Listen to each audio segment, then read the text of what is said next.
Erwin Tulfo na nag-sorry po sa kanyang ginawa. Ayon po kay Erwin Tulfo, eto po ang kanyang sinabi.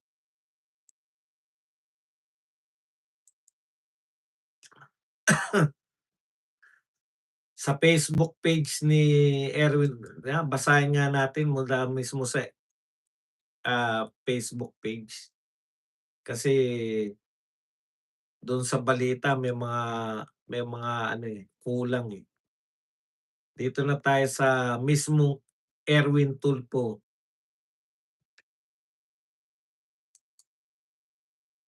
Ayan, sabi po ni Erwin,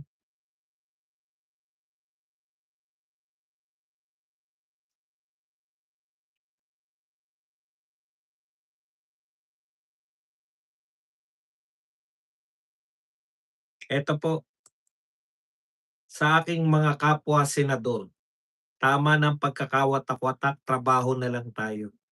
Nitong mga nakaraang araw, nasaksihan natin ang matinding tensyon, emosyon sa loob ng Senado.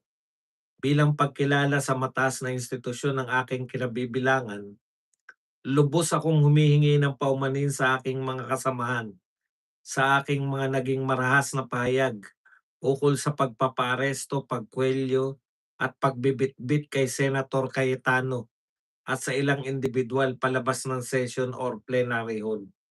Hindi po ito dapat na asal ng isang opisyal, lalo na ng isang senador.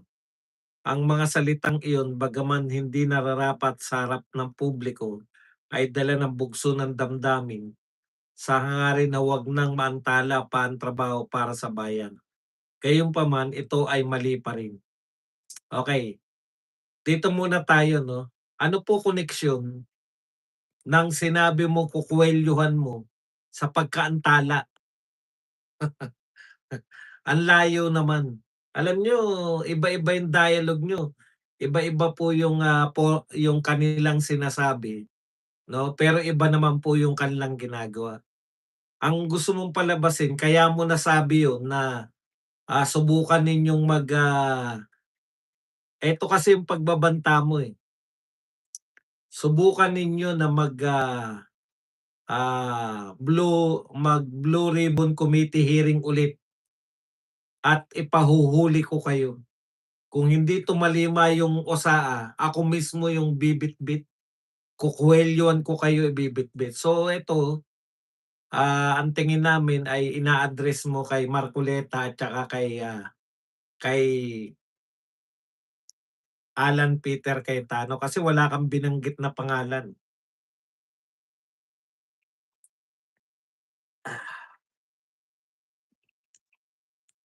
Okay. Pero yung katwiran mo dito, ito ay bugso ng damdamin sa hangarin na wag nang maantala pa ang trabaho para sa bayan. Ibig niyong sabihin inaantala nila yung trabaho, sila nga yung nagko-conduct ng hearing, eh. Kayo ni Lacson, Erwin Tulfo, kayo ni Lacson yung hindi gumampan ng trabaho sa napakahabang panahon. Ilang taong kayong chairman at, ilang buwan kayong chairman at, vice chairman. Wala kayong tinapos na, ah, imbestigasyon ni hindi niyo natukoy sa tagal. Ngayon isang beses pa lang, malapit na tayo sa katotohanan agad, isang beses pa lang. Paano mo sasabi na kaya ka nagalit,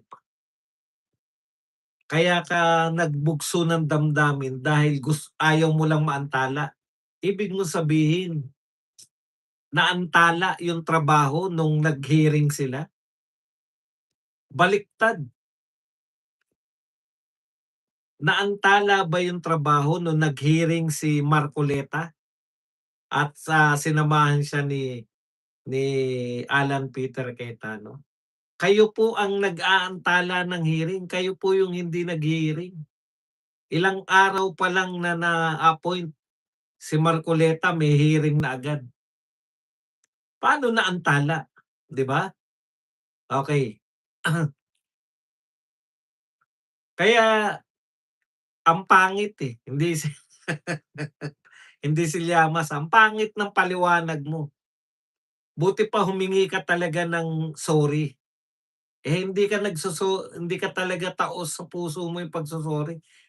Hindi mo puwedeng ikatwiran na kaya bugso ng damdamin 'yan dahil gusto mo lang na 'wag ma-delay, nauna pa nga sila sa'yo, eh. Oh, nauna pa nga sila sa'yo na mag-hearing sa flood control. Paano naantala? Sila nakaantala?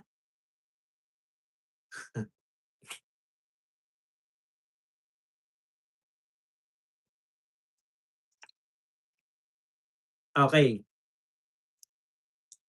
humihingi ako ng kapatawaran sa ating mga kababayan dahil sa mga nagdaang hidwaan natapos ang sesyon nang hindi umusad ang mahalagang batas nang dahil sa bangayan naging paralisado ang ating mandato. Ang mga Pilipino ang tunay na talo dito. Alam niyo, 'wag niyo kaming binobola sa mga mahahalagang batas. Ano bang batas yung pinag-uusapan natin na mahalaga? Anti-political dynasty law? Ang halaga ba niyan? Mas mahalaga pa ba yung anti-political dynasty law kaysa sa Blue Ribbon Committee hearing? Huwag kayong nambubudol. Wala namang silbi yan, eh, yang anti-political dynasty law. In fact, ang angal po ng mga, nagsusulong niyan, ang angal po ng mga dilawan, kakamping, nile-legalize lang ninyo lalo yung dynasty. Hindi po namin pinag-aaralan 'yan, pero yung mga batas na ganyan, wala naman po naantalang mahalagang batas, eh. Ano ba yung isinusulong ninyo na mahalagang batas? Ni hindi niyo nga mabanggit kung ano yung mahalagang batas, eh. Ang sinasabi niyo lang may mahalaga kayong batas na naaantala. Ano yung mahalagang batas ninyo? Ano yung batas na babago sa Pilipinas na naantala? Ang tagal-tagal ninyong senador, ang tagal-tagal ninyong ang importante sa'min mga mamamayan, mapanagot yung mga magnanakaw. Ninakawan kami ng trilyon ang ninakaw. Biruin mo pinamigay 850 billion. So trilyon-trilyon po ang ninakaw ng mga magnanakaw, yan po ang gusto naming malutas. Sabi kayo na sabi ng batas na naantala yung pagpapasa niyo ng batas. Ano ba yung naantalang ipapasa niyong magandang batas? Na 'pag yang batas na yan makakapagpaunlad sa Pilipinas? Wala naman, eh. Wala akong narinig. Oh,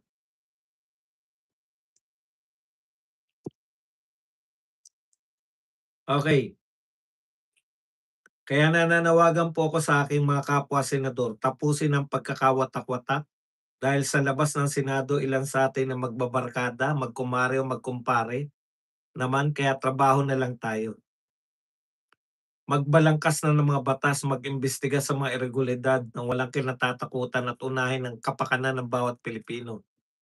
Ang pagkakaisa hindi nangangahulugan ng pag-atras sa laban. Ito ay pagsasama-sama ng ating lakas. Ang problema niyo, hindi niyo binigyan ng pagkakataon yung Senate President na ipakita yung pagbabago. Kayo wala kayong ginawa sa sinasabi mong magbalangkas ng batas, sa sinasabi mong mag-imbestiga ng irregularidad.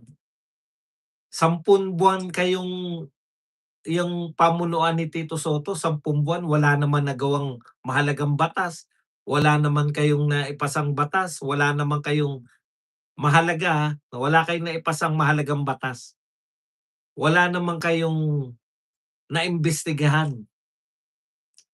Tapos ilang araw pa lang si Cayetano gusto niyo na kaagad. Si Cayetano ilang araw pa lang sinasabi niyo na kaagad na giniba niya o pinabagsak niya yung dignidad ng Senado. Kayo nagpababa ng dignidad, eh. Erwin Tulfo, Lacson, Tito Soto. Una, si Tito Soto muna at saka si Lacson. Kayo ang nagpababa ng dignidad ng Senado dahil sunod-sunuran lang kayo sa palasyo. Sinabi sa inyong wag mag-imbestiga. Lahat ng ginawa ng palasyo ano, salita lang, Sinabi lang niya, "Mahiya naman kayo." Nung hindi nahiya, sabi niya, "Mahiya naman kayong mga magnanakaw."